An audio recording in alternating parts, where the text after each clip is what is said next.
भारतीय सेना में शामिल होने के इच्छुक उम्मीदवारों के लिए अग्निपथ योजना में नामांकन प्रक्रिया में भारतीय सेना बड़े बदलावों की घोषणा करने जा रही है। सेना में शामिल होने के लिए उम्मीदवारों को जिन 3 चरणों से होकर गुजरना पड़ेगा, उनमें फेरबदल किया गया है।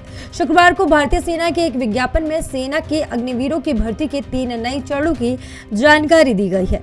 भारतीय सेना के शीर्ष सूत्रों के मुताबिक इंडियन आर्मी में शामिल होने के इच्छुक उम्मीदवारों को अग्निवीर भर्ती प्रक्रिया में पहले नामांकित केंद्रों पर एक ऑनलाइन कॉमन एंट्रेंस एग्जाम से गुजरना होगा। इसके बाद भर्ती रैलियों के दौरान फिजिकल फिटनेस टेस्ट और मेडिकल टेस्ट आयोजित किया जाएगा। इससे पहले अग्निवीरों को भर्ती प्रक्रिया नई से अलग थी।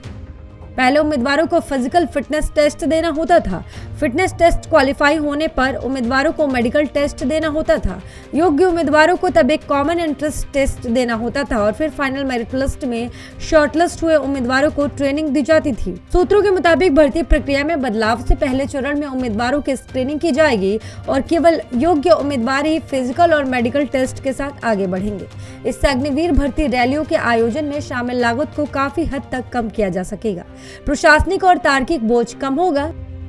भारतीय सेना में शामिल होने के इच्छुक उम्मीदवारों के लिए अग्निपथ योजना में नामांकन प्रक्रिया में भारतीय सेना बड़े बदलावों की घोषणा करने जा रही है। सेना में शामिल होने के लिए उम्मीदवारों को जिन 3 चरणों से होकर गुजरना पड़ेगा, उनमें फेरबदल किया गया है।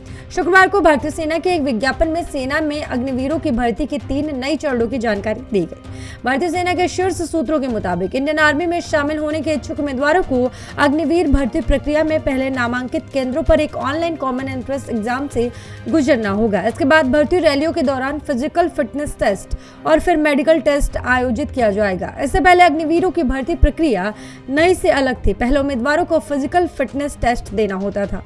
फिटनेस टेस्ट क्वालिफाई होने वाले उम्मीदवारों को मेडिकल टेस्ट होता था। योग्य उम्मीदवारों को तब एक कॉमन एंट्रेंस टेस्ट देना होता था और फिर फाइनल मेरिट लिस्ट में शॉर्टलिस्ट हुए उम्मीदवारों को ट्रेनिंग दी जाती थी। ब्यूरो रिपोर्ट, नवोदय टाइम्स, नई दिल्ली।